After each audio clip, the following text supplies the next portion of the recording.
Bismillahirrahmanirrahim. Qala al-musannif rahimahullahu ta'ala wa nafa'ana bihi wa bi'ulumi wa amadana bi asrarihi wa a'ada alaina min barakati. Amin ya rabbal alamin. Bismillahirrahmanirrahim. Kama atat fil khamsatil asma'i wa yallati ta'ti alal wila'i abun akhun hamun wa fu wa tujara kulun mudhafan mufradan mukabbara. Bahwasannya wawu dia menjadi tanda bagi i'rab rofa itu bertempat pada dua tempat. Yang pertama adalah jamak mudzakkar salim dan yang kedua adalah asmaul khamsah. Kita membahas tentang syarat-syarat daripada asmaul khamsah. Asmaul khamsah itu adalah isim-isim yang 5, yaitu apa? Abun, akhun, hamun, fu, dan tu. Kalau ada pertanyaan, kenapa asmaul khamsah kok hanya ini? Padahal ada lafadz lain yang serupa dengan asmaul khamsah, yaitu umun, amun, ukhtun. Itu kan serupa, sama-sama isimnya. Kenapa dia tidak dimasukkan kepada asmaul khamsah?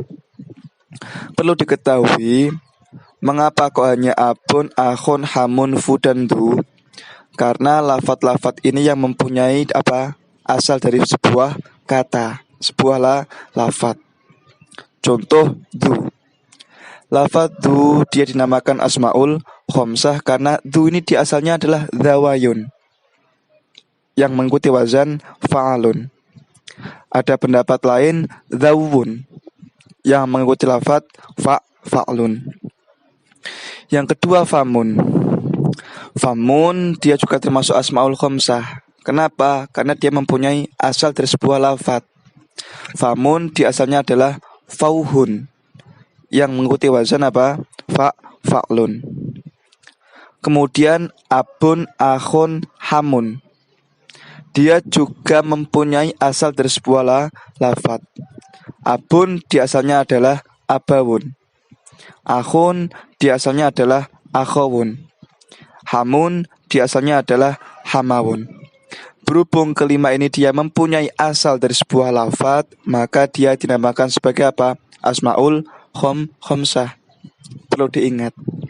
Lah, abawun, akhawun, hamawun, kemudian apa lagi? Fauhun, zawayun.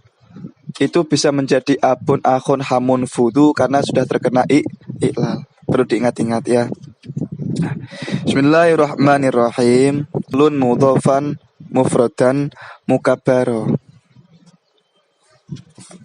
Qaluhu wadhu wa yushtaratu lan den syaratakan fi ing dalem du apa ayakuna yen to ono apa du iku bimakna sahibin kelawan nganggo maknane wong kang anduweni utawa wong kang miliki.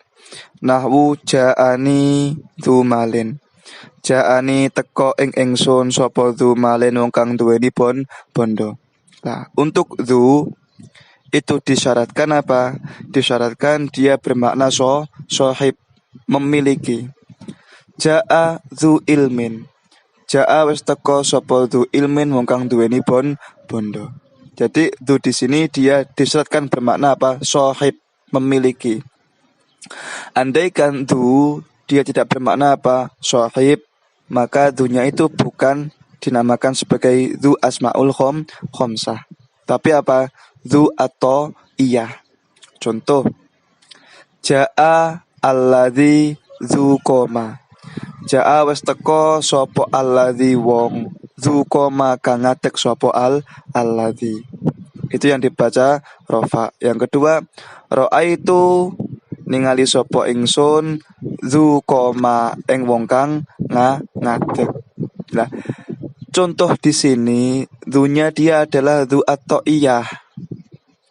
Dzu atau iya, bukan dzunya asmaul khamsah.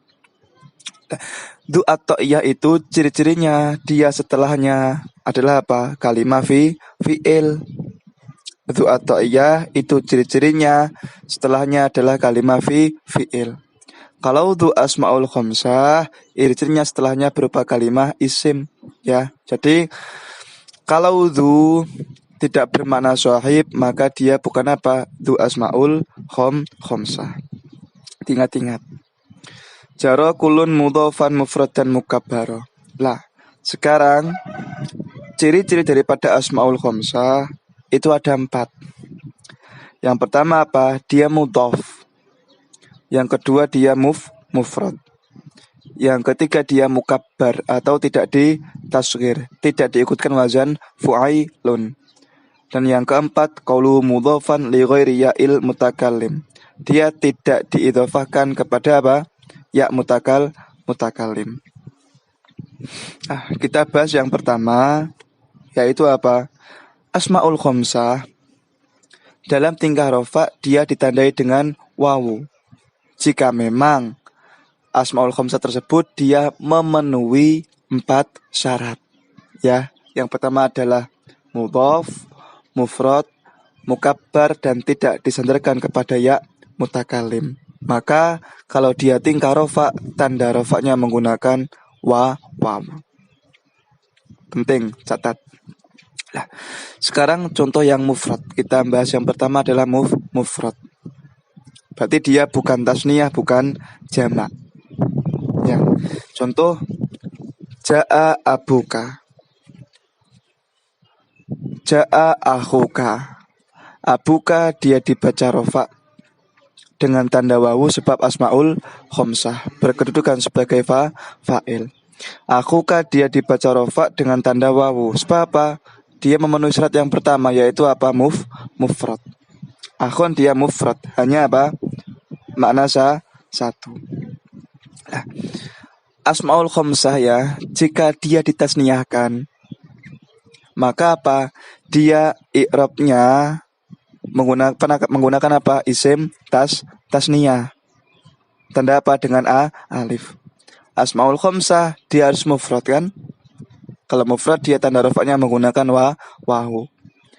Kalau andaikan asmaul khomsah dia ditasniyahkan, maka apa? Tanda i'rabnya menggunakan isim tasniyah ketika tingkah rofa. Apa itu? Alif.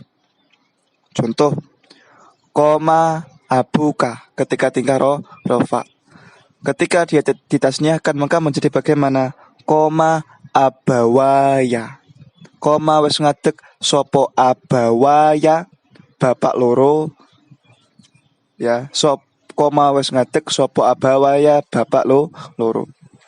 Abawaya dia termasuk asmaul khomsah, tapi ditasniyahkan. Berarti apa?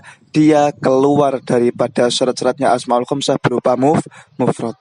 Kalau seperti ini maka apa? Tanda rofaknya menggunakan alif. Paham ya? Nah, kemudian yang syarat yang kedua adalah mukabbar. Dia tidak ditasghir. Dia tidak diikutkan wazan fu'ailun. Bermakna apa? Bermakna lebih kecil. Abdun maknanya adalah hamba. Kalau tasghir ubaidun adalah hamba yang kecil. Ya, jadi tasghir itu diperkecil. Maknanya kecil. Contoh abun. Abun. Ja'a teko sopo abuka bapak siro. Abuka dia dibaca rofa dengan tanda wawu sebab dia asmaul khomsah. Dia tandanya wawu sebab apa? Dia mufrad, yang kedua tidak ditasghir. Andaikan lafadz abun dia ditasghir, maka apa? Tanda i'rabnya tidak lagi menggunakan wawu, melainkan menggunakan harokat. Ja'a abu zaidin. Ketika saya tasghir maka menjadi bagaimana? Ja'a ubayyu zaidin. Ja'a ubayyu zaidin. Maka apa? Tanda rofaknya menggunakan harokat. Ubayyu zaidin. Ubayyu dia dibaca rofa. Alamat rofaknya adalah dhummah. Sebab asmaul khomsah. Lah, kenapa kok harus dhummah? Karena dia tidak memenuhi syaratnya asmaul khomsah, yaitu apa? Mukabbar, tidak ditasghir. Berhubung jadi tasghir, maka apa? Tanda rofaknya menggunakan harokat yang dhohir, yaitu apa? Dhummah. Syarat yang ketiga yaitu mudhof. Apa? Dia disandarkan kepada lafadz lain, baik isim dhohir, contohnya apa? Ja'a abu zaidin. Ja'a Abu Khalidin, itu dia disandarkan kepada lafadz lain berupa isim dhohir, atau juga disandarkan kepada isim dhamir. Contoh apa? Ja'a abuka, ja'a akhuka, ja'a dzu malin. Nah, jika dia diidhofahkan, ya, maka apa? Tanda rofaknya menggunakan wawu. Ja'a abuka, lafadz abuka dia termasuk asmaul khamsah yang dibaca rofak dengan tanda wawu. Yang pertama, syarat yang pertama dia apa? Mufrad. Yang kedua dia mukabbar, tidak ditasghir. Yang ketiga dia apa? Diidhofahkan kepada lafadz lain berupa isim dhamir ka. Maka lafadz akhuka dia berhak diirobi menggunakan wawu ketika tingkah rofa, ya. Kalau memang dia memenuhi syarat daripada asmaul khamsah. Nah, jika tidak diidhofahkan,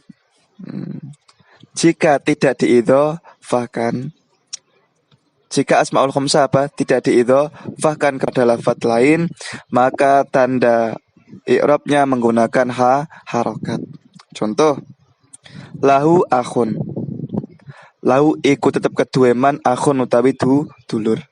Lafadz akhun termasuk asmaul khamsah, dia dibaca rofa, tapi tanda rofaknya menggunakan harokat berupa dhammah.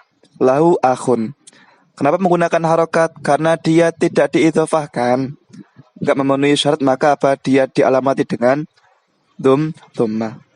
Atau contoh yang nasab, innalahu aban. Nah, aban dia juga termasuk asmaul khamsah, dia dibaca nasab dengan alamat fathah. Karena apa? Dia tidak memenuhi syarat daripada asmaul khamsah. Ingat ya. Nah, kemudian takrirotnya ditambahi li ghairi ya'il mutakalim. Dia diidhofahkan kecuali dengan apa? Selain ya mutakalim. Nah, jika asmaul khamsah dia diidhofahkan kepada ya mutakalim, maka i'rabnya adalah dengan apa? Dengan harokat yang ditakdirkan. Contoh, ja'a teko sopo akhuka dulur lanang siro. Dia tanda rofaknya wawu, ya, sebab asmaul khamsah itu kan diidhofahkan kepada isim dhamir selain ya mutakalim. Contoh yang diidhofahkan kepada ya mutakalim adalah ja'a akhi. Ja'a wis teko sopo akhi dulur lanang ingsun. Nah, ketika asmaul khamsah dia diidhofahkan kepada apa? Ya mutakalim, maka tanda i'rabnya menggunakan harokat yang dikira-kirakan atau harokat muqaddar. Ja'a wis teko sapa akhi durlanang isun. Akhi dia dibaca rofa, tanda rofaknya adalah apa? Dhammah muqaddar, sebab asmaul khamsah. Lah kenapa kok dhammah muqaddar, kok enggak wawu? Padahal asmaul khamsah dia tanda rofaknya menggunakan wawu. Ya, karena apa? Dia tidak memenuhi syarat daripada asmaul khamsah. Berhubung dia tidak memenuhi syarat, maka apa? Tanda rofaknya menggunakan dhammah yang muqaddar. Jadi kesimpulannya, asmaul khamsah itu dia bisa diirabi menggunakan wawu ketika tingkah rofa, alif ketika tingkah nasab, ya ketika tingkah jar, kalau memang dia memenuhi syarat daripada asmaul khamsah. Yang pertama apa? Mufrad. Yang kedua mukabbar. Yang ketiga dia mudhof. Yang keempat dia tidak diidhofahkan, ya. Yang keempat apa? Dia tidak dimudhofkan kepada ya mutakal. Ingat-ingat. Nah, kalau asmaul khamsah tidak memenuhi syarat daripada empat ini, maka dia tanda rofaknya adalah dengan harokat, ya, dengan harokat seperti keterangan tadi. Itu maksudnya apa? Maksudnya abun akhun hamun wafu wa tujara kulun mudhafan mufradan mukabbar wa fil musanna nahwu zaitanil alif wallahu a'lam bishawab.